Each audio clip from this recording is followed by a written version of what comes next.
All right, everybody, welcome to Oceanside Library's Poetry Near and Afar. We are delighted to have two poets laureate, poets laureate with us tonight, as well as a bank of now 23 people. So we have a nice open mic as well.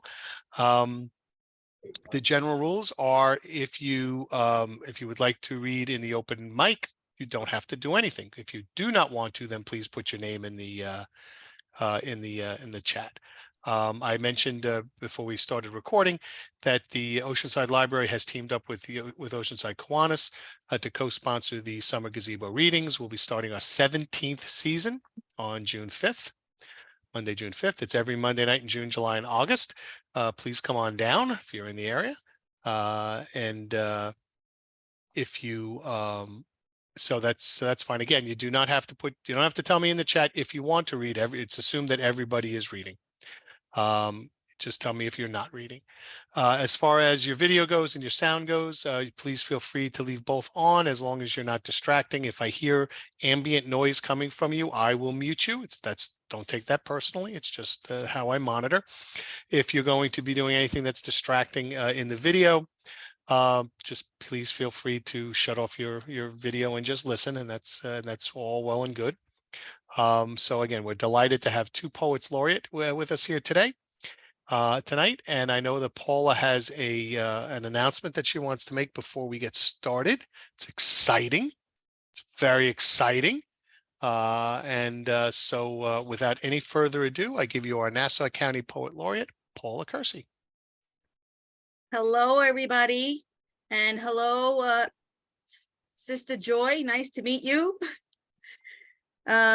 So the reason why, please sign up for the Oceanside Library mail is because on October 14th, myself and Tony, we've teamed up with some other poets to assist and coordinate a poetry festival that we are going to have at the Oceanside Green.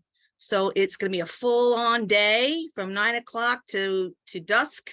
And we need you to sign up for those emails so you can get updates of what's happening and watch your Instagram and watch your Facebook posts and things like that. This is going to be an exciting, fun day. We want everyone, to be involved, to come down and hang out and have some fun. Just have fun together and enjoy our community together. So that's the exciting news. You'll hear more about it as the program unfolds, but October 14th, October 15th will be the rain date. So please put those dates aside, everyone, and share the news. Go ahead, word of mouth. Spread the word about it. So I decided, since this was near and far, I was going to keep my poems near. So all my poems tonight are going to be about Long Beach, where I live, in Long Beach, New York. So I'm going to start with some of the older ones and then bring you into some of the newer ones. But Tony and I recently were talking about the postcard project. So many of you may remember this postcard project. In 2009, I was involved in the postcard project, and I don't know if you can I don't think it's very good here. It's not going to come in. All right, I won't do that. Sorry, I won't do that to you. That's fine. Just pull it away a little bit, Paula. There you go. It's close. Because I have this thing going on behind me. Yeah. All right. So long story short of it, you find old postcards and you participate in a postcard project, which is you get a name of someone and you write them a postcard, basically. And the postcard has to be a poem. So it's a poetry postcard project. And this was about the Hotel Lafayette in Long Beach, Long Island, which was a very big cafe and spot where in the 1900s people would come down to Long Beach, and this was a famous place to come for the summer. At the Hotel Lafayette, it was all the rage to revel with the silent movie stars. The Countess and the Countess arrived each weekend after their swift and speedy 30-minute ride from Manhattan. They read the New Yorker and soaked up the social news. They appeared sporting in red, strictly at 7, sleekly sauntering in with their Model T. They moved slimly, rolled tobacco. The concierge at the cafe knew them and without notice slipped the stole off of the countess's shoulder. The waiter had her sauterne sifter ready. This was the way it was at the Hotel Lafayette, where slippers skipped while dancing the foxtrot and the Charleston, where women could arrive alone and leave escorted, where summer songs were memorialized in the fall. Yes, at the Hotel Lafayette. So that's a little bit of Long Beach, New York history there. So in September of 2011, we know we had 9/11 happen to the whole country. And in Long Beach, not that far away, on the boardwalk, you can see into Manhattan, depending upon where you stand. And we are a thoroughfare for ships going into port, and we're a thoroughfare, of course, for airplanes going back and forth to East Hampton, West Hampton, and into Manhattan, all these helicopters going back and forth. A lot of noise, often a lot of noise. This is 7 p.m., September 14th, 2011. A silent candle village, a silent candle lit vigil, Long Beach, New York. 2 women tried to organize fragile, numb citizens who mill about without purpose, handing out white emergency candles wrapped in red plastic cups that keep the wind from blowing out their flames. It is dusk. The sky is dimming. The white clouds caress the blue colors of the day and the red lights of the horizon. The women hand out flyers that support compassion and solidarity. They stop to wave at the Army helicopter that flew low over the sea's edge. Families huddle in unison, warming themselves around each other, holding close to the flags. They wave while yelling hello to the soldiers who sit on the floor of the copter, holding their legs out. Those flags of the United States, waving, waving. And it is twilight. The light is dimming. The white clouds disappear. The blue color of the day is removed. And the blackness of the night sets in. End of that poem. So those of you that know me, I always talk about journal writing and keeping things in journals. So that really was right out of my journal. I haven't, how long ago is that? So going back to your journal entries is, as anyone knows, I'm sure all of you agree, is very revealing and can be emotional and helpful. Okay, mulberry tree, 62 East Olive Street, cut down April 6th, 2002. Mulberry, under lingering light breaks early rays reflecting young. Mighty umbril, uber bombs, large leafy buds robustly resting. Morning, undressed, loose links, sparked elements, revolving rings, yearning memories, memories, undergrowth. Lasts, lingers, beseeched, earth, round roots, yanked. Molecules, unattached limbs lay below eagles, resurrecting, reverent. Mulberry, unrelented loneliness.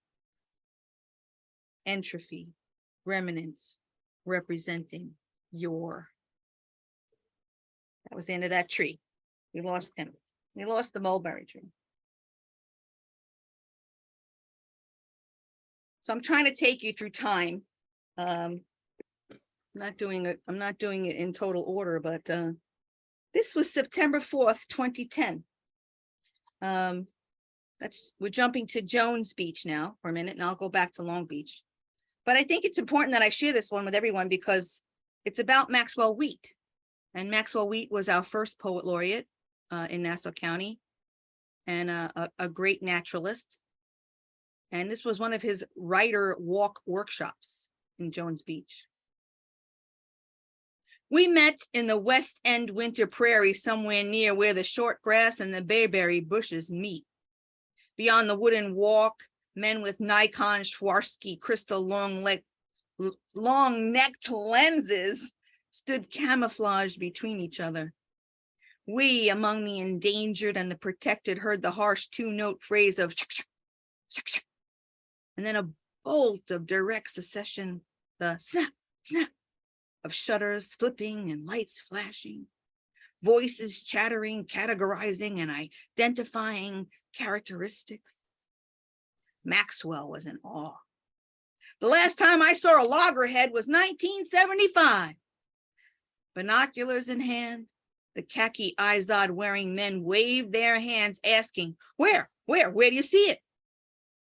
Back at the center, after learning that comparison works best, that classification and categorization like librarians do works best, Maxwell tells us how he feels about the piping plover and the horseshoe crab. Could we, should we help get the word out before the Canadian geese migrate east? Before the winter raptors and the snowy owls leave us? It was Maxwell who asked, can you write a poem about it? And I did.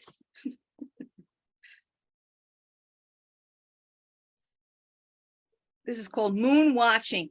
So every summer, there are local bands that play on the beach. And of course, during COVID, most of the people were up on the boardwalk, not on the sand next to each other, sitting next to each other. And the name of this band was called Shattered, which is, you know, rock and roll, a rock and roll song, right? From, so here we go, Moon Watching. We sat next to the moon watchers on beach benches, listening to shattered, scattered echo from beach to point. Everyone sang along, knowing someone somewhere is reciting them in their beach rocking chairs. Shabooba, biting a big apple, chitter chatter, schmatter, schmatter, schmatter, schmatter. And we watched the moon over the band shell, listening to scattered, shattered, bouncing, bouncing from the stream to the harbor. Love and hope and sex and dreams, love and hope and sex and dreams, laughter, joy and loneliness, with words that lay way inside your mind. We watched the moon swaying in and out from the clouds, rocking along, rocking along. We sang to the moon over Long Island. Pile it up, pile it high, shabooba. Pile it up, pile it high, shabooba. And get off my cloud.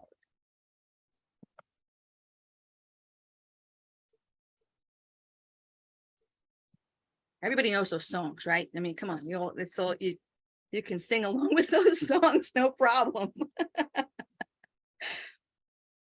Also on the beach, each summer, there is a very large congregation of beach mass through the Catholic Church. The city by the sea, you know, we have a nice, beautiful, beautiful mass on the beach. And I mean I'm going to say about 300 people come to this mass, which is amazing. So this is Walking on the Beach and Falling Upon the Beach Mass, Long Beach, New York, 2022. I've escaped to the sea. Feel alone here. Sands the sand and surf. It's just the gulls and me. Undisturbed by any helicopter or a single surfer boarding, I am taken by the wave. In meditation to its purr, the gulls mew, alarming their territory, breaking the fisherman's rod, his dinner, now a stew. I pray an act of contrition for the gulls circling God's abundance in the water. It's their harvest of oblation. I was called to stay by God's insistence to join the parishioners and hear the band begin to play. As the ocean beat evenly with its ebbs and flow like a heartbeat, it gathered community. Later, when the surf hushed and the sun shadowed, I let the salt land on my tongue. And with each step toward the sea, I felt my footprints sink in the sand. Now this one's called Ocean Ride Noir. So you have to think of Sam Spade. This is, think of Sam Spade talking right now, crime drama, film noir, 1950, driving on Ocean Parkway, which is the road that takes you past Jones Beach into the Wantagh Parkway for those people that live near. I can see the point of the needle ahead driving towards Gatsby, and it's just before Zach's Bay. I'll take my exodus there. I have an appointment somewhere mid-island. I'm past due. In 9 months, the weather will clear and top downs will open. But right now, I've got to clear that roundabout. It's still dark out. The fog is low, and thank God for this Arabica Joe. It's keeping me steady. As thunder roars on this ocean road, the chilled, thick air doesn't stop the bikers riding. They're helmet clad with knee and elbow pads, ready for the fall. I no longer see the needle. It's vanished in my rear view. Driving across the bridge, leaving the desert behind me, I'm racing against time, against the tide. I'm meeting up with my destiny, like Moses. I just can't let them catch up with me. So once again, you have to think of, Sam Spade trying to get away from those bikers that are following him. So I see Louisa said, I love those beaches. I do love them too.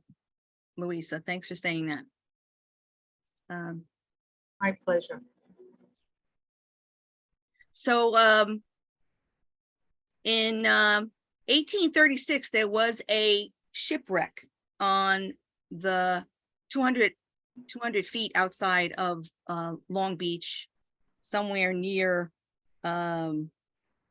maybe between Point Lookout and Long Beach, somewhere in between there. And apparently there is still a shipwreck out there. It was called the Mexico. And it was written about by Walt Whitman also in his Leaves of Grass, the 4th stanza of the Leaves of Grass. It was called The Sleepers. And there's a marker on the beach boardwalk here about it. So this is called The Sad Loss of the Immigrants from Liverpool. Left the full dirt of Liverpool. Opportunities in New York. The ride over soon. Can see land. It was tiring. Longer days, bitter elements. No food here. Down below the deck, it was cold. 5 degrees above, freezing rain. A rising storm squall. Can't swim that. Blue ice-covered skin. The captain fired the cannon. Townies heard shouting at the shore. All alone, stuck on a sandbar, house like waves. No harbor pilots, not at posts. It was New Year's Eve. They partied.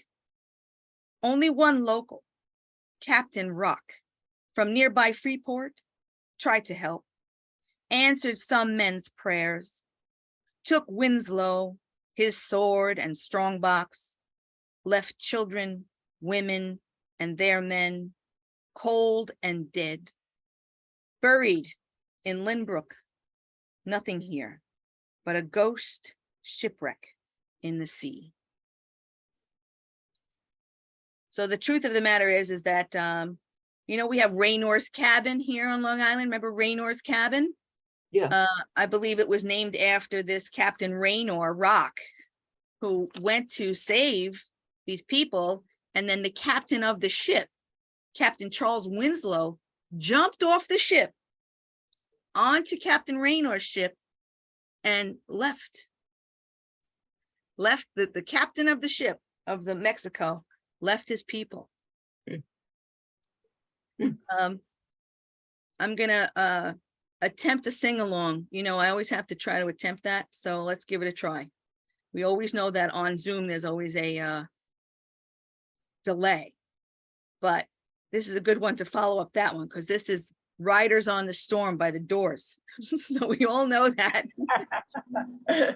So if you all turn on your mics and give it a shot, all you're going to be singing, of course, is Riders on the Storm. Riders on the storm. Right. So Riders on the storm. perfect. I'll wave so you know when it's time to do it. Okay. All right, here we go. This is On the Beach Shore with Teresa. 1 year after Hurricane Sandy. We sat on the beach listening to Riders on the Storm, talking about the last storm and the storm to comes. We were eating watermelon and lightly salted potato chips, and we watched the gulls catching crabs, loving the song on the radio. We snapped our fingers and laughed. Riders on the storm. We always love the sea, watching children digging in the sand and following the combers as they edge the surf, searching for treasures with that Terminator type like contraption. The one that reaches their arm out and scrapes the sand.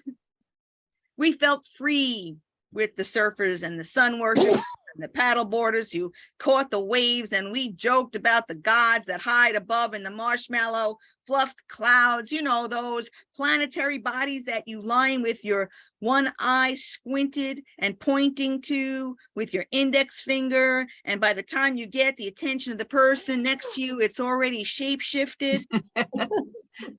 Riders on the storm. Laying on a beach blanket, we relaxed the day away and soaked in the sweet, warm, salted air. We talked about how we recognize that we are here, how the sand here in Long Beach is different texture than Jones Beach or Rockaway even. We realized how we and it was removed and how we and it retained our place and how we got back here today. We supported each other of the revelry of, do you remember the time when, and I can't believe that happened. And we kept singing, into this house we're born, into this world we're thrown. Riders in the storm. We devoured the chips and wetted our lips with the melon, and we honored the gods in the clouds for creating our senses that allowed us to survive and live through the experience, and to acknowledge the difference between everything salty and everything sweet. Riders in the storm. Great chorus. All right, I'll end it with that one. And Tony, back to you. Thank you everyone for being here and listening to my Long Beach set. Great beach experience. Great. Wonderful, Paula. Thank you, everybody. That was big fun. Tony took a break. I guess so. So, well, anyway, then I'll continue to talk about the festival. How's that? Well, until he comes back. So again, it's October 14th. We do have a name for it. It's going to be called The Word, a festival of the spoken and written word, celebrating all voices. So we're trying to bring all different poetry groups together at this festival. Of course, using the gazebo as our place to enjoy, and that's a nice piece of land. If you've been there, you think about it. It's an opportunity for us to picnic. It's an opportunity for us to workshop and just enjoy each other's company. So I really hope that, you know, we can have a lot of fun and think of it as a picnic. Think of it as you have to bring your chairs, you know, as we normally would for the gazebo. We have to bring our chairs. Sure. Again, if it's a rain date, it's going to be the following date. So I'm hoping that goes good. Anybody got questions? Since I have this time? It'll be cold, isn't it? Not, Well, we hope not. You know, it's October. You know, you may have Yeah. to bring a jacket or a sweater, you know. Are you expecting to have like one thing at a time, or is there going to be a lot of little stages with a lot of things going on? Good question. A lot of little stages and a lot of little things going on. And some big things Yeah. too, I'm sure. Yes. All right, Tony, back to you. All right. Well, thank you, Paula, everybody. How wonderful that was. Thank you so much. All right. Yeah. And it's going to be, the library's really interested in doing this, and Paula's is cracking the whip on her whole team. It's been a lot of fun preparing for this in October. It's going to be a lot of fun. It's going to be a lot of fun. All right. So let me remove the spotlight. Okay. And so without any further ado, coming to us from afar, we have another poet laureate, and we welcome Sister Joy Alford. thank you. Am I unmuted? You're good. Okay. Well, it's good to see everybody. Glad to see such a wonderful turnout. I'm sure that's the norm here. I've always heard so much, and I've only been with you a couple of times, but I do have a couple of poems I'd like to share. And let's see, am I correct in that these poems are primarily to express a sense of place?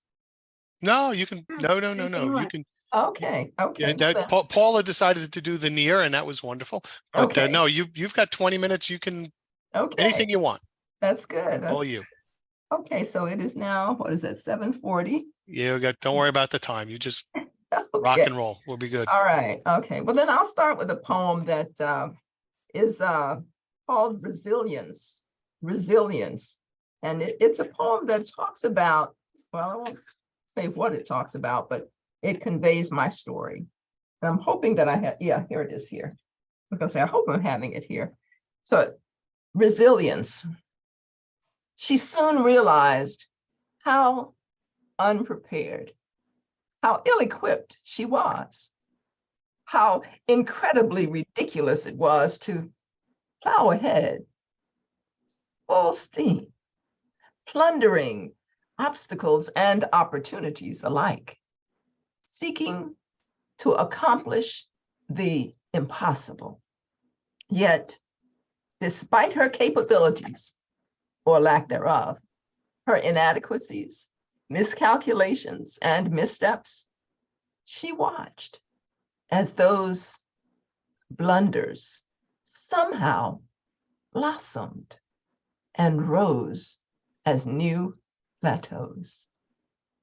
Whether born from fate or naivete, unfathomed realities now defied and demystified challenge, creating chance, enabling even minuscule efforts and acts to blossom into glorious victories, conquering countless fears, any of which could easily have been her undoing. But somewhere along her journey, she'd gotten a taste of the possible. Preparation had always been her foundation. So with fervent faith and steeled conviction, often with prayer postured, trembling hands, with heartfelt passion and desperate desire, she listened to that quiet voice that so often guided her in the right way. Such began her work, with the calm of newfound confidence lifting her. She understood that this was her time to reach for the stars, to claim what it was that needed to be done and acknowledged that she was the one that would make sure it happened. So she rolled up her sleeves and got the job done. Okay, so that was resilience. My next poem is titled, This Freedom Thing. This freedom thing. There are some that know freedom only through ancestors' woeful echoes, those whose chorus of unripened dreams were turned nightmare, work songs sung from field, chain, even choir, but seldom CEO, clung to for life. Pain-birthed melodies from slaves whose souls uttered unlettered words of hope, courage, and resolve. Such was and is our story. It is for them that I lift prayer, for them, they who sifted spirit from sorrow while searching the horizon for signs of the familiar. They who bid me even now to sing their song of loss and pain in verse made plain. They plead me to release it to the universe, shout it from faith's high point of hope. They say, steal away, steal away. Search out this freedom thing, claim it, revere and hold it dear, create it when necessary, but always, always keep it safe. Grow it from whisper to shout song, then hand it down, tender and prideful, to the young ones. Yes, the young ones. Teach them to make it their own. So I hold fast to the thing so many knew they'd never know. It is for them that I write, for them that I strive to create beauty from tears.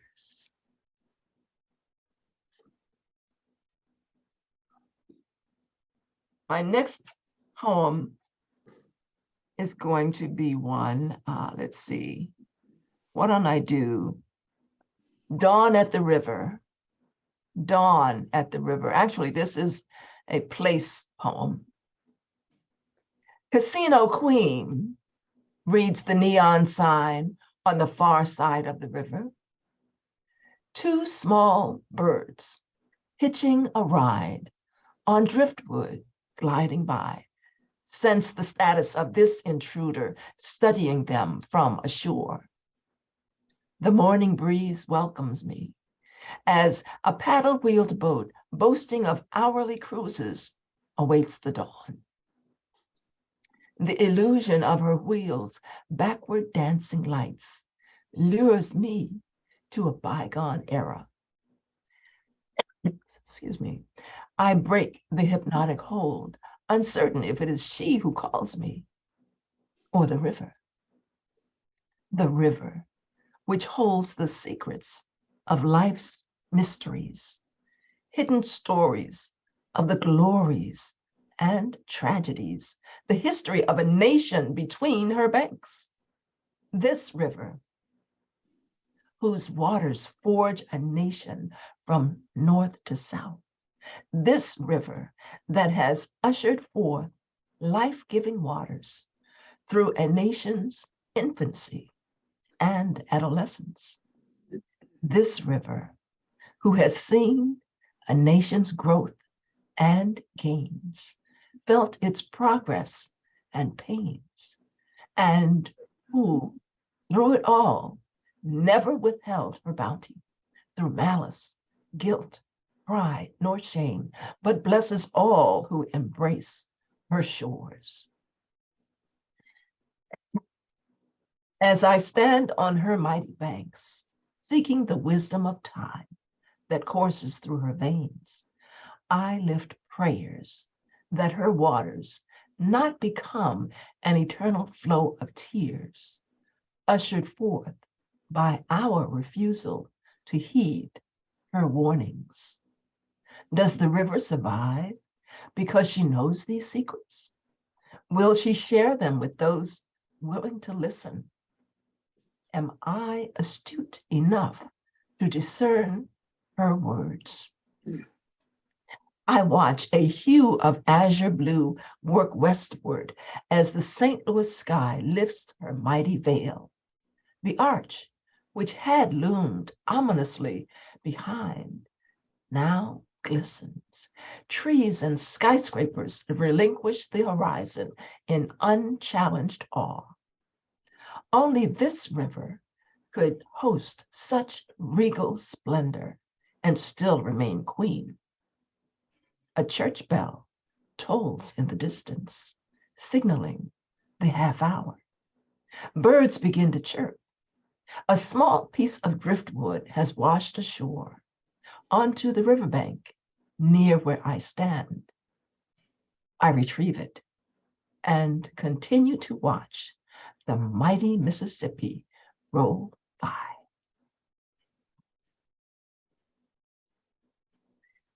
Okay. Let's see, this is, well, Glass Bottom Boat. About water, but totally different message. Glass Bottom Boat. Rifts of laughter, rifts of distant laughter, rise above music and motors as waves flash against tree-lined shores. Speedboats pass by, faster than the R's in Margarita or Gracias, as I sit on this veranda, looking out at the Caribbean Sea. She calls my name and beckons me. With shades in hand, I venture down to join the day in the sunshine so bright. Okay, let's see, what else do I have here? Okay, this is titled Riverboat Dreams.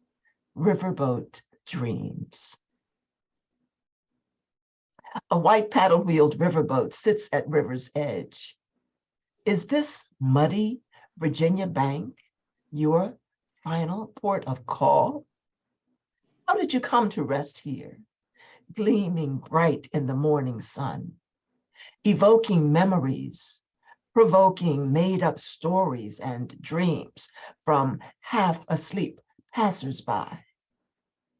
How many have you seen or made real? A chance glance from my seat aboard the 8 a.m. northbound 84 permitted this momentary glimpse, a stolen snapshot from another time and place. How long has your wheel been stilled?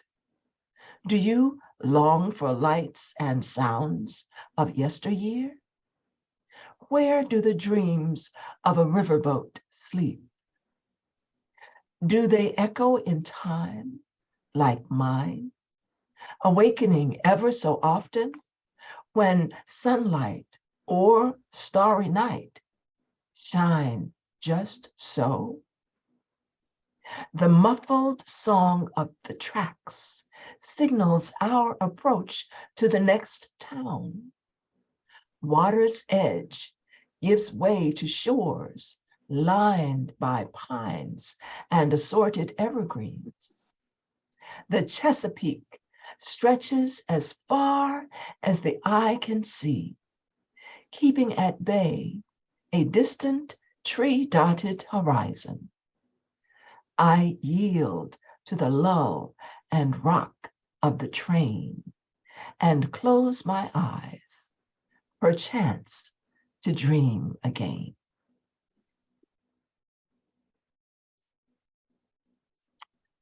Okay, let's see. This is one from more a sense of time than place. It's titled Farmhouse Finds. Going back to my childhood, Farmhouse Finds. We were warned not to go there, into that old farmhouse. Boards faded gray by time. Crooked window frames, no longer holding glass, caused whooshing sounds on cold, rural wind-filled nights. But when the summer's sun was bright, igniting gleeful childhood minds, rife with discovery's excitement, glimmering like the gold wheat fields that surrounded our trove, we'd climb through and under broken boards, openings where doors once stood, naively ascending rickety, half-missing stairs that occasionally caved, even from gingerly placed juvenile footsteps, risking rusted nails, bats, and black snakes, perils unknown to, or at least unheeded, by 7- and 9-year-olds in search of treasure. Pudgy fingers excavated decades of undisturbed dirt to find elegant green glass jars and cracked handleless cups. Tried to clean abandoned pans and chipped dinner plates with the past yellow, now brown and crumbling newspaper announcing the new general store grand opening on June 23rd, 1913.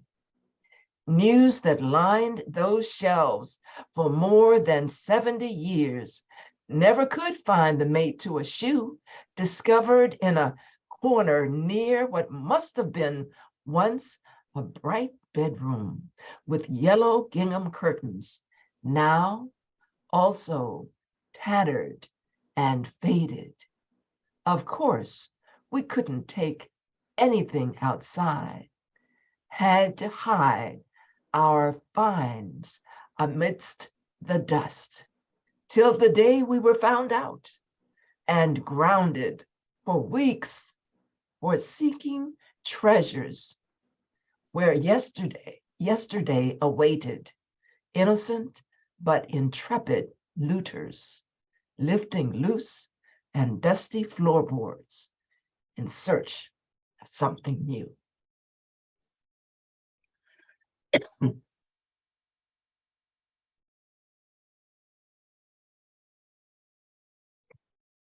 I'm hoping my throat holds out. We're rooting for you. Take Let me get a another sip of something. Don't another rush. We got sip. plenty of time. Hmm.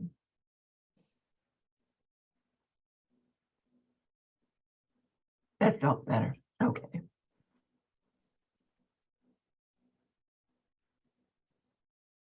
The next poem that I'd like to share is, let me make sure I have, it's titled Teach Them. Teach Them for the children. Make sure, I have it all.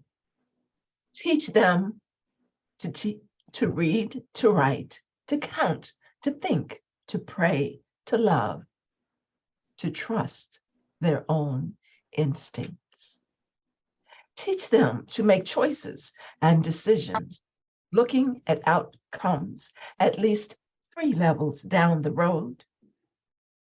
Teach them to stand up, to speak up for themselves and each other when they see doubt or fear or pain. Teach them to trust their own instincts.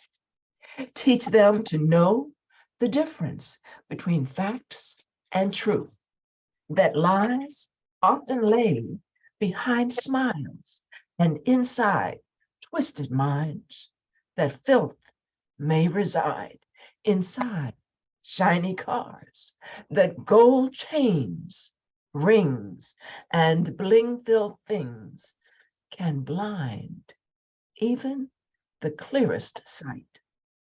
Teach them to trust their own instincts. Teach them that midnight realities are seldom real, that thieves only steal things of value, that regret, like death, is forever, that life has no rehearsals, that love has no equal. Teach them that despite arguments or fights, that no matter who's wrong or right, there's nothing more value than a daughter or son, that there's no victory to be won in prisons or graveyards. Teach them to read, to write, to count, to think, to pray, to love, to trust their own instincts. And my last poem, I think I've not exceeded. You're fine. You're absolutely fine. Okay, thank you. My last poem is Get Out of My Way. Would somebody please tell yesterday to get out of my way? Tell her to stop bulldozing my dreams, stop trampling my tomorrows and knocking me down every time I try to get ahead. Would somebody please tell yesterday to get on back to where hope be broken, choice be gone, so me and mine can stand a chance to rise above yesterday's can'ts. Yes, now I know yesterday been around a long time. She probably figured she's gonna be around forever. She done seen the new millennium come in. A lot of folks didn't, you know, because of yesterday. A lot of young folks. Yesterday took them. Of course, she took a lot of old folks too. Took my mama and daddy. Yesterday just keep on taking and taking folks in their dreams and their hopes. She take anything ain't locked down, I suppose. That's why I be real careful these days, because you see, I'm tired of yesterday showing up all over the place. You see, I've been working too hard trying to keep my stuff together, getting ready for tomorrow. For yesterday to just come up in here and take it all away. But when a body don't lock their stuff up tight, doing what's right, staying 2 steps ahead of yesterday with a stick in one hand and a Bible in the other, yesterday can sure enough knock you down. Keep your dreams from ever getting off the ground. Well, I say, yesterday and took enough. So I put locks on all my stuff. My soul be locked on my Jesus. My heart be locked on my man. My children be locked in the cradle of my love with my 2 strong hands, guiding them, showing them the way away from yesterday. My home be locked in a sacred shield, anointed with God's special blessing. Because you see, ain't nobody messing with something I worked that hard for. My job be locked down with 30+ years, and I'm praying that I'm moving in the right direction. So yeah, I got locks on all my stuff, and I'll be ready for tomorrow. So somebody, anybody, everybody, won't you please tell yesterday to stay out of my way? Because you see, it's time. Yes, it's time for tomorrow to let her light shine. And you know, there's one thing for sure. Tomorrow's the one place yesterday can't go.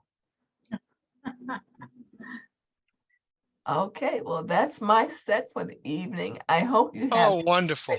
That was Absolutely wonderful. I'd ask everybody to unmute yourselves and let's give a big round of applause to our 2 wonderful features tonight. Hooray! Bravo, bravo. Perfect. Lovely. Amazing. Wow. Thank you so much. All right. Absolutely awesome. Absolutely awesome. All right.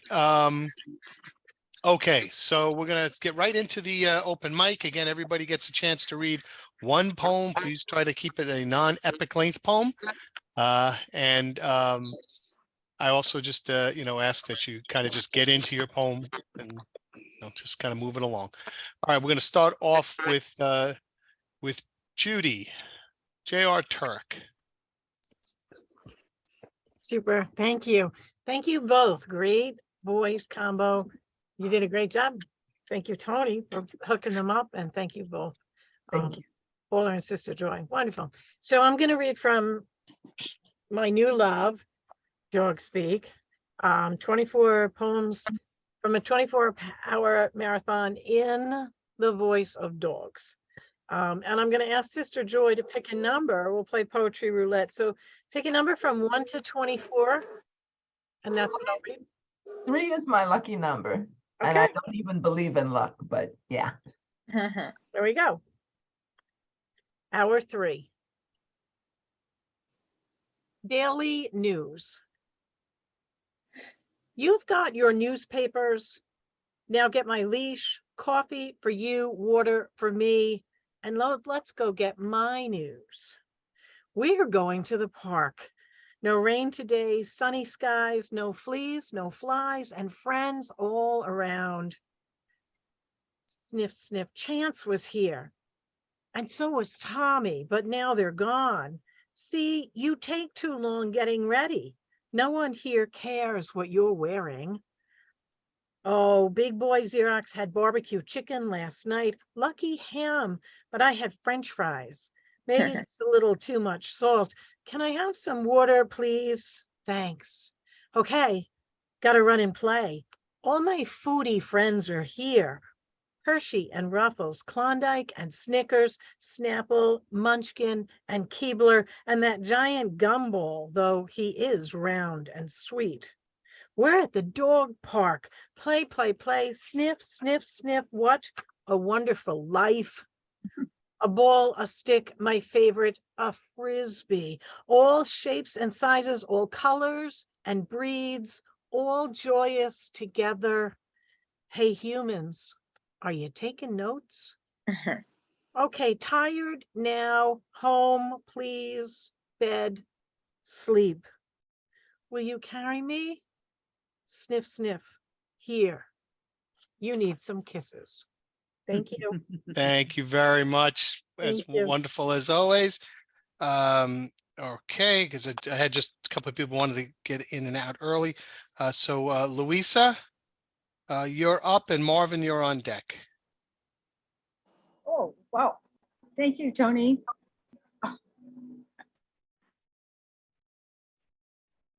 I'm going to read The Rose and the Thorn for my mother and for Saint Rose of Lima. Sometimes you would ask me why, when you recovered from some new and terrible ordeal, your first major surgery lasting 9 hours, the doctor, a miracle worker, walked into the room where Father and I anxiously waited with an ominous look on his face, gesturing with his hands the surprise he discovered. The size of your tumor was more a grapefruit than an orange as he expected. It was deeply embedded with veins and arteries. To remove it, he had to break 4 of your ribs, detach and reattach an esophagus, cause scar tissue to form, and deliver, and therefore a tube was used to deliver nourishment to your body. Unable to eat anymore, you were the first person to be fed directly into the stomach by a tube. Dr. No, who invented it, said this was a real success. However, that same year, you tried to commit suicide. This was the start of 9 more surgeries, esophageal stretching, and more ordeals than one dared imagine. Yet, before and after all those ills and treatments, you'd remarkably recover fully come back to life, filled with spirit, enthusiasm, and eventually you were able to eat normally. You never held on to the symptoms. Your courage and bravery, your willingness to endure shaped our family and our career choices. We were two wounds, you and I, born to heal each other, long suffering, mysterious bloodlines. A friend once said, God was making the new human through you. Certainly, there was a purpose behind the scenes. And on the afternoon, I felt compelled to buy a painting of an East Indian mother and her daughter who knelt before her, removing the large thorn from the sole of her foot. I felt the completion then to all the years of sickness and nursing, caring and loving. I believe it was Rumi who said, the rose and the thorn are dancing. Thank you very much, Louisa. Thank you. Thank you. Okay, Marvin, you're up, and Margaret, you're on deck. The title is Iago. Iago with his malignancy. With his malignancy is one of the worst characters in Shakespeare, along with Edmund in King Lear and Richard III. So this is Iago. We cannot expose you being far away in time and space. Sitting here, we can only gasp as you wink at us up there on the stage, spotlighting your treachery, making your dupe your purse, soiling your rival's reputation, goring the old black ram's joy with the horns of a cuckold grafted into his skull by his white ewes' tricks. What fuels your hate? Love unrequited? Jealousy unbounded? Contempt for all of us, small in our intellects, compared to the unparalleled energy of your mind? But then again, you cannot hear us. To answer our whys, you live beyond our grasp, and so focused on your mission that even if we were written into your world, you would be blind to us. Oh, thank you very much. Thank you, sir. Great job, Marvin. Margaret, you're up. Merrily, you're on deck. Thank you, Tony, and thank you to our features tonight. You guys were great. My poem is titled The End. That's what we call it, the end. Most eastern hamlet on the south shore of Long Island. Montauk full of restaurants, motels, and gift shops. Where the surf lodge housed your artwork dream. Where we drive east on Sunrise Highway, notice the trees shrink as the sand appears more and more. Then what feels like out of nowhere, sudden ocean, a large body of it in view, the beach paradise full of surfers and seafood. The dunes line the road like most of my list of memories. Stop to stand, feet bare, deep in sand, my journal in one hand, my pen in the other. I smell your once existence in the saltwater air. The stickers and magnets read MTK, the end, and I've reached it. This infamous lighthouse draws in tourists. I'm not there for its attraction or its light, only to catch a final glimpse of your memory. In this place, your favorite. I came as a child, later as a teen with you in my dreams, now an adult, not ready for this chapter of my life to close. 2 words, expire all I remember, now postmarked, the end. Thank you very much, Margaret. Appreciate it. All right. Merrily, you're up, and Mark, you're on deck. Trainman, body young, muscled, belted with a railroad buckle. Mustache over a Mediterranean smile. Licorice hair, rebellion length, under a conductor's cap. Tickets, please, all tickets, his mild morning call. Easing down the aisle, perfumed with rising coffee vapors. Attaché case leather, newsprint. Leaning over seats of 2s, 3s, checking commuter tickets, hunting the day trippers. Eyes shiny, round like old Tootsie Pops. As our train huffed into the station, over the address system, he'd read the Ching Chow comics. Gone several years, he's returned and punches my ticket again. Still the lean body, railroad buckle, leather card pouch, jangle of keys. Mustache tracking across his face, indented by ticket-taking years. Shining eyes, but now short hair, salted, and no more ching chow. Thank you very much. Thank you. All right. Mark, you're up, and Cone, you're on deck. Thank you, Tony. The beautiful night millennia ago, when our souls were born into the darkness and the cold. The journey began with a caress of the hand of time. 2 candles flickering like heartbeats, while wind passes gently over the thigh of forever. They call this heaven. When our ancient brethren gazed upward on a beautiful night into the sky and saw the stars the Egyptians believed our souls called home. These stars wink for thee and for me, because we've been around the cosmic block, orbiting each other no matter how far, how many centuries it takes to reach daybreak in each other's arms.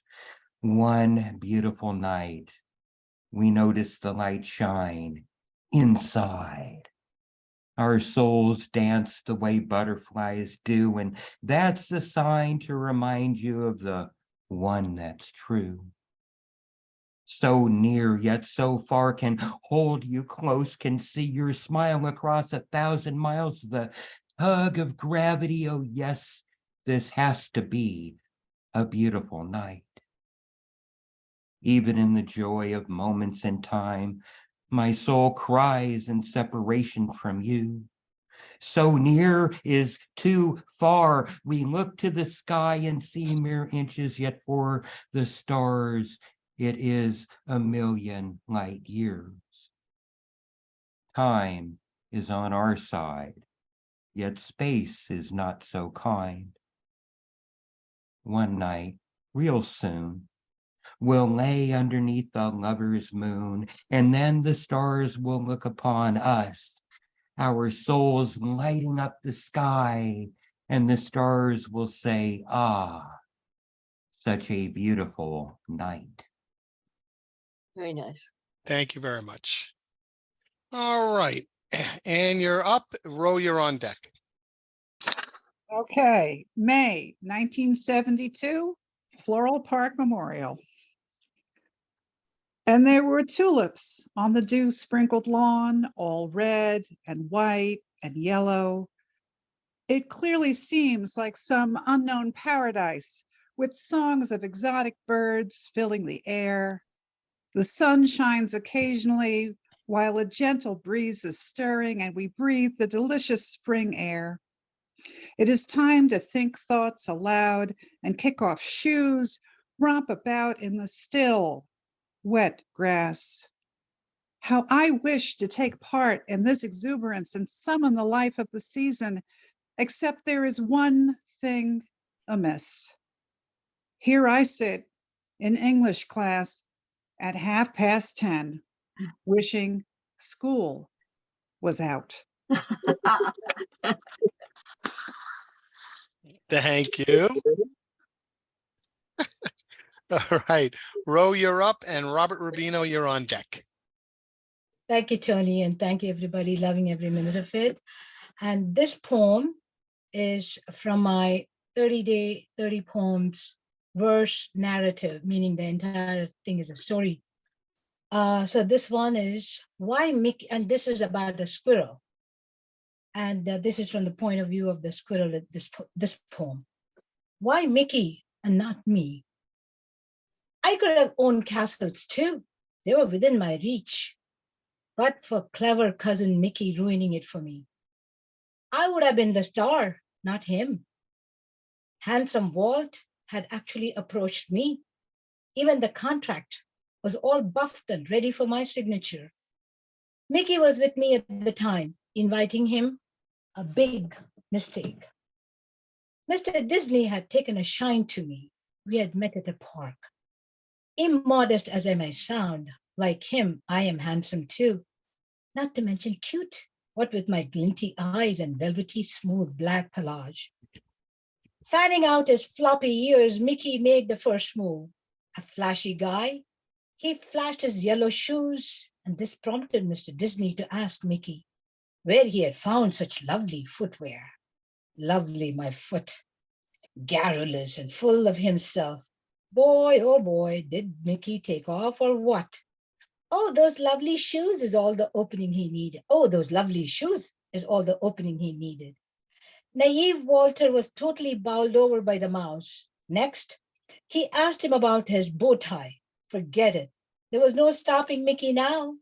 His long-winded chatter began to grate on my nerves.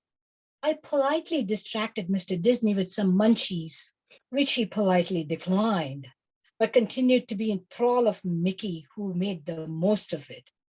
Sir, Mr. Disney, would you like some cheese and crackers? I persisted. Next thing I know, Mickey the World Traveler began the most boring lecture you can imagine on the various cheeses he had tasted. Turned out that Mr. Disney too loved cheese. I extended the fromage tray before him. Mickey grabbed it from me and, standing up reverentially, offered the tray to Big Walter. I had laid out 3 kinds, brie, cheddar, and Gouda. The 2 cheese lovers began to compare textures and flavors and tastes, both picking cheddar as their favorite. Mr. Disney, how about signing the contract? I said meekly. Oh, what is the rush? He said, waving his hand dismissively. Tell me, Mr. Mouse, he went on, where all have you traveled? All over, replied Mickey, not mentioning it was all confined to the sewers. His deceit and his flamboyance made me want to strangle him. What Mr. Disney did next sent me into a state of shock. He flung my contract into the roaring fireplace, saying, I need to prepare a new one. What for? I cried. Oh, you will know soon enough, he replied. Yeah, be patient, Blackie, all in good time, admonished my opportunistic cousin. I was too proud to show my real feelings, not that it would have changed anything. Soon, Mr. Disney took leave, as did Mickey. Next day, the headline in a leading newspaper screamed, Mr. Walt hires a charming mouse to be the star of Disneyland. A mouse in place of the highly anticipated squirrel? I cried my eyes out, binged on peanuts and imposter nut, mind you, got rid of all the cheese and decided to move to a different country. Thank you. All right. Thank you, Ro. Robert Rubino, you're up. Thank you, Tony. Uncool kid. Were you at Shea Stadium in 1964 when you were 16, when you were living right there in Queens, when the Beatles made their historic, histrionic USA debut? Yes, you were. You were at Shea in 64, but it was to see the Mets-Giants Memorial Day doubleheader with your dad, and the second game, it lasted 23 innings, more than 7 hours. You and your dad stayed for all of it, loved all of it, never got bored, not for a minute, never thought of leaving, not for a second, loved all of it, every run, hit, and error of it, loved all of it, every crowd thinning seat upgrade of it, every hot dog eating, soda pop slurping, Cracker Jack munching, and peanut shell spitting bit of it. People said it wasn't as cool as seeing the Beatles. They still say it. You said it was way cooler than the Beatles, and you still say it. Was that heaven? No, it was just father and son spending all day, all night watching ball games in Queens in 1964, bonding like nothing else quite could or ever did. Was that heaven? Well, it sure wasn't Iowa. Yes, it was heaven. Thank you for listening. Great. Thank you. Thank you, Robert. All right, Lloyd, you're up, and Maggie, you're on deck. Thanks, everybody. We stand together far less broken. My wife says that men want to fix things and make everything okay. But when she pads into my office late into the morning while I'm ensconced in front of the computer, I know from her voice and her bearing and her look of exhaustion that had been another one of those nights with back and abdominal pain, of being awake for hours, of taking a second and maybe a third bath, of going downstairs for a cup of oat milk, of swallowing an analgesic or stomach medicine that might this time do something. I know by now that I can't fix her.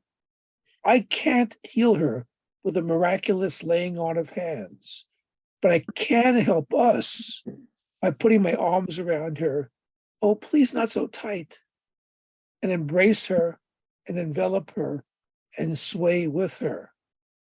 Yet inwardly, still, I weep. Thank you. Thank you, Lloyd. Thank you very much. All right, very moving. Maggie, you're up, and Chris, you're on deck. Thank you. What a wonderful evening. Thank you so much, features. You were just beautiful, and everybody so far has been great. This poem is called On the Ponquag Bridge, Driving to an AA Meeting. He drives slowly over the blue panorama, savors the autumn air. A crackly leaf drifts through his truck window, tickles his cheek as he drives. Then a seagull crashes through the passenger side open window. Fighting for control, he straightens the steering wheel. The bird settles on the front seat. A sturdy wing grazes his shoulder like a lover's before the sail back out into freedom. Mindful of this miracle, as unlikely as this, his second chance at life, he weeps. Thank you very much. Thank you. All right, a lot of moving poems tonight. Chris, you're up, and Sheila, you're on deck. Thank you. Can anybody hear me? We can all hear you. Yep, we're all good to go. Okay. My poem is called Bank Teller. I went to Citibank to make a deposit.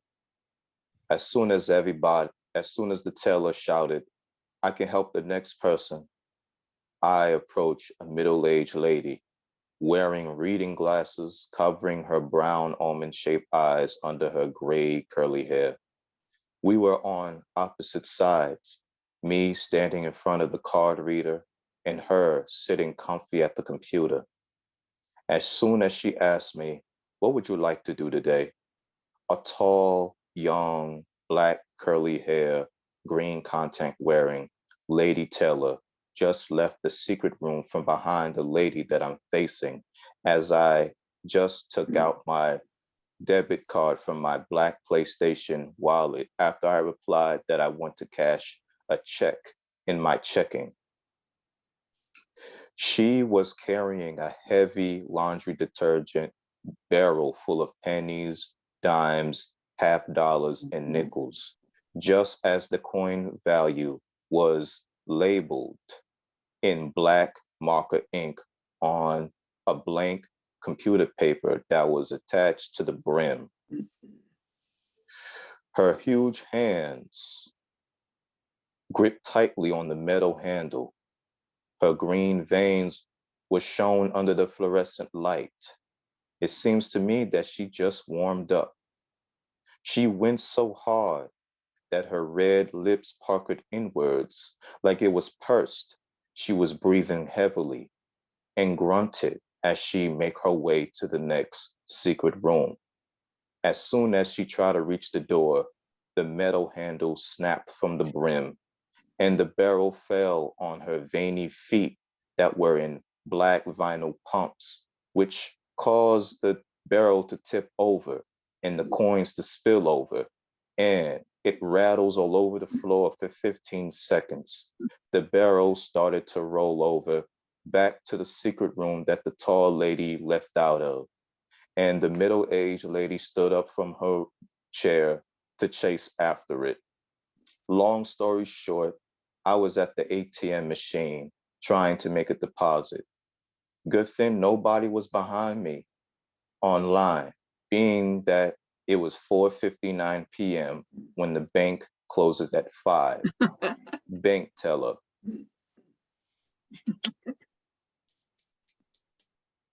Thank you. Thank you very much. All right. Thank you and welcome, and hope we see you again. Okay, Sheila, you're up, and Emily Sue, you're on deck. Okay, thank you, Tony. Thank you. Lovely 2 features. You were both wonderful.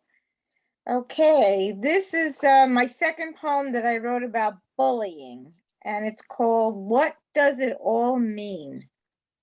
What does it mean when a child is afraid, hides in the bedroom, when a child doesn't want to go to school, where shallow cries are missed, never recognized? It's what's happening in our schools. Learning is important. Making friends is important. But how can that be when bullying is amongst us? A parent is the last to know until that child gives up, suffering silently until their voices are no longer heard, taking things into their own hands.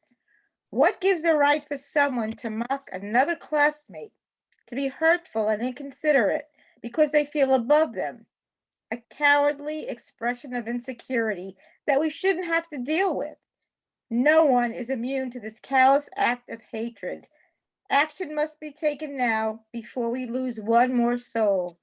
To protect our kids, we must find a solution for them to rise up and take control and show the world that this behavior will not be tolerated, that nothing will stand in their way, never to be defeated again. Thank you. Thank you very much. All right.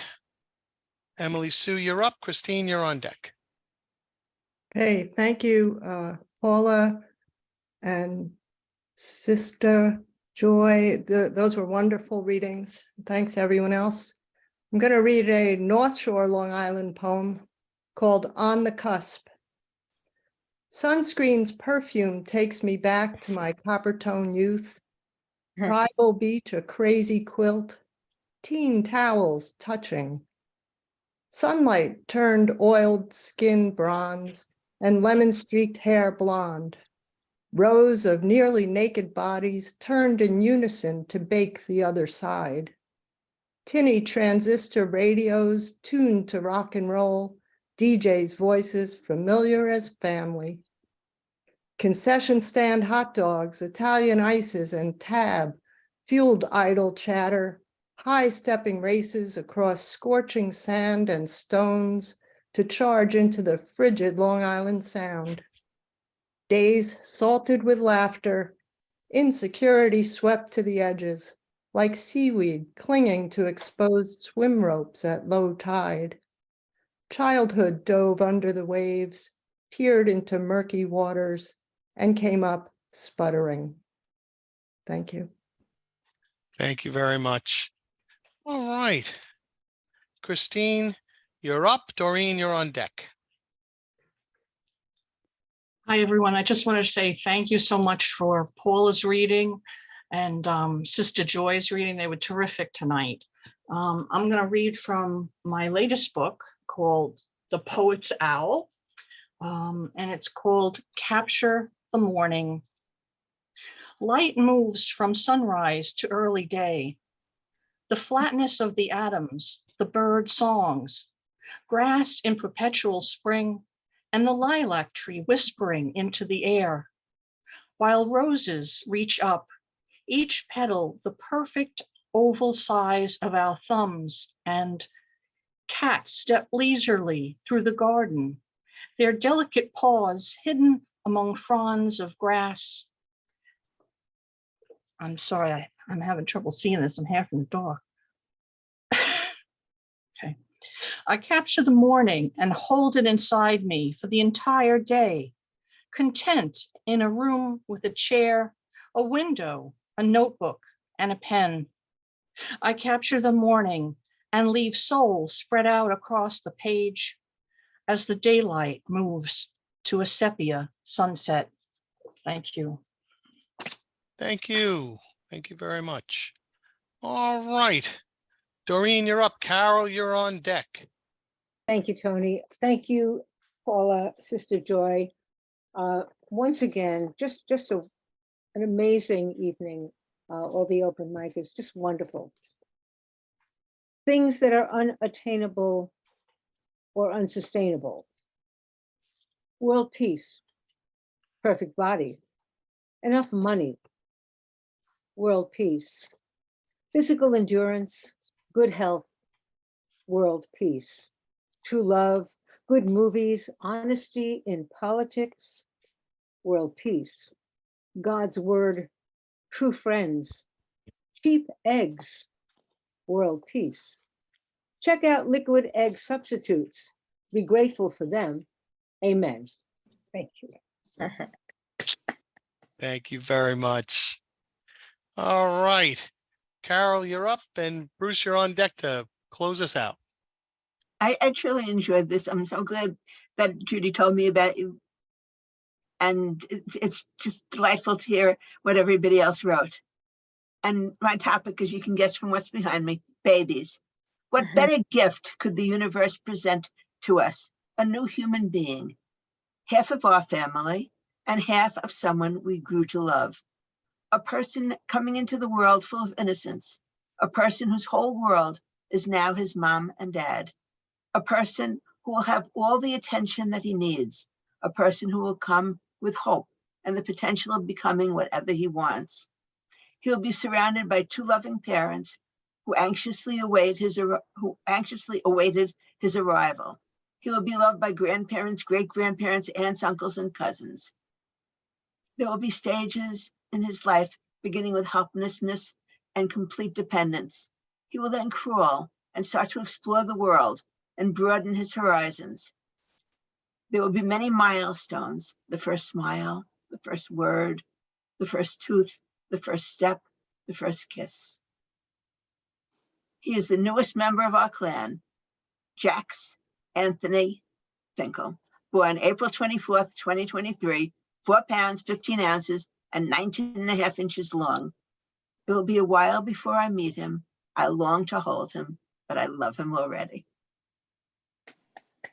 Wonderful. Congratulations. Thank you. Congratulations. First great-grandchild. That's great. That's great. 1 foot 7.5 inches too. That's nice. I didn't say, Big height. yes, 19.5, yes. I thought you said he had 1 foot. Yeah, no, Yeah, one yeah, foot, in 1 length. foot 7.5 inches. Yes, yes. All right, so I think I got everybody, and we're just going to finish it up with my friend Bruce. And Bruce, I don't need you you. I don't want to hold things up with the screen share.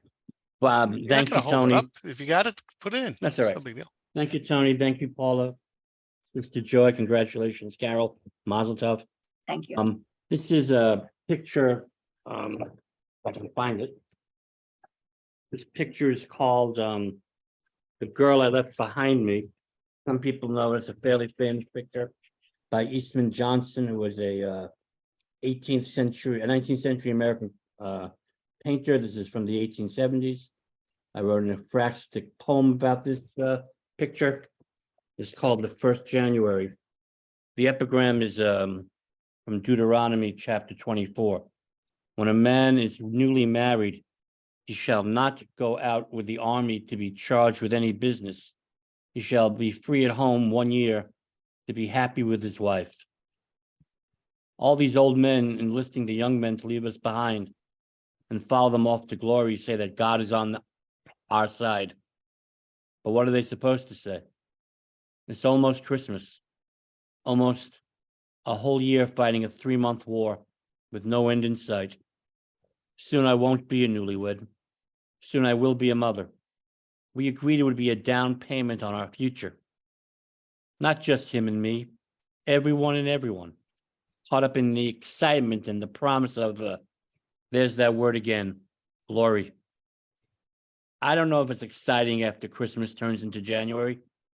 I don't know if I would know glory if I saw it.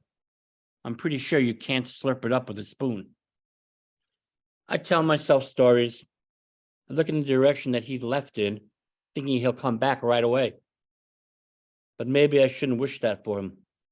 Everyone who has come back so far has been returned as broken parts. The wind is blowing in my face. The wind is blowing at his back. He'll get home faster that way. As if it were up to him. Thank you. Thanks, buddy. Appreciate it. All right, everybody. What a wonderful evening. Want to thank once again our wonderful features, Paula Curci and Sister Joy. I want to thank everybody who participated tonight in the open mic. We have one more of these Poetry Near and Afar before we take the break for the summer, because then we'll be doing weekly readings down at the gazebo. But then we will definitely be back in September and continue our Near and Afar.